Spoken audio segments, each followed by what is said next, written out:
होइन यो नेपालमा चुनाव पनि कति अब 51 सालमा पनि एउटा पार्टीले चाहिँ लु हामीले भोट दिनु है हामी हजुर तपाईँको हातमा वृद्धाभत्ता दिन्छु भन्थ्यो।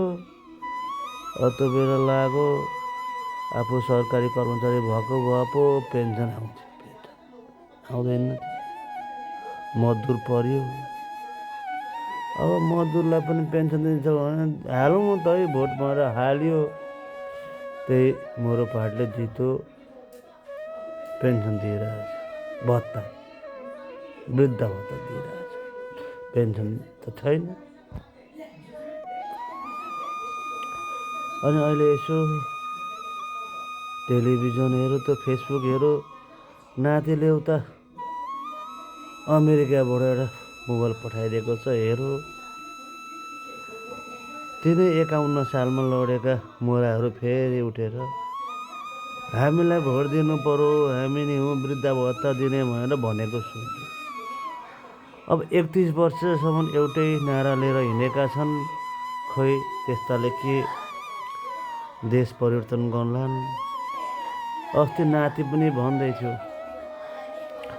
हजुरबा तपाईँ त साह्रै अभागी हुनुहुँदो रहेछ, तपाईँको छोरा पनि अहिले कतारै हुनुहुन्छ, बुवा कतारै हुनुहुन्छ, नाति अहिले म यहाँ छु,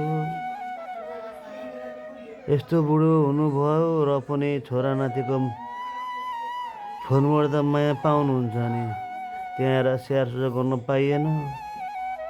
पोहोर पनि लु हजुरबा नयाँलाई भोट दिनुपर्छ भन्न त भन्थ्यो नि, तर मन मानेन, भन्छ नि मोरो जस्तो लाग्यो। अनि अस्ति त मलाई नातिले लु हजुरबा घन्टी बजाउनु पर्छ घन्टी भन्थ्यो, अनि मैले मोरा अनि बिहान शङ्ख घन्टी बजाइरहेको छु त भनेको, त्यस्तो शङ्ख घन्टी होइन क्या हजुरबा, यसपालि एउटा राष्ट्रिय स्वतन्त्र पार्टी भन्ने छ, त्यसको छाप म हाल्नुपर्ने छाप नि घन्टी रहेछ, र त्यसमा हाल्नु पर्यो, अनि पो तपाईँका अब पछि पनातिहरू देश आउलान्, तपाईँलाई स्याहार सुसार गर्लान्, तपाईँका छोरालाई पनि हजुरबा भएन गर्लान्, नारी स्याहार गर्लान्।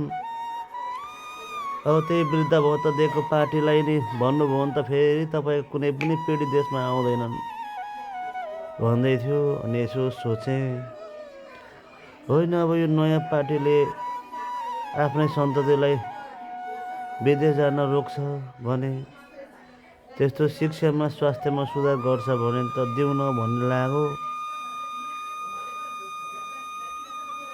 अब म त बुढो परेँ, अब हजुरहरूले पनि भनिदिनु पर्यो, कान पनि कम सुन्छु, केमा भोट हाल्नु हो भनिदिनुहोस् ल, कान सुन्दिनँ नि त म।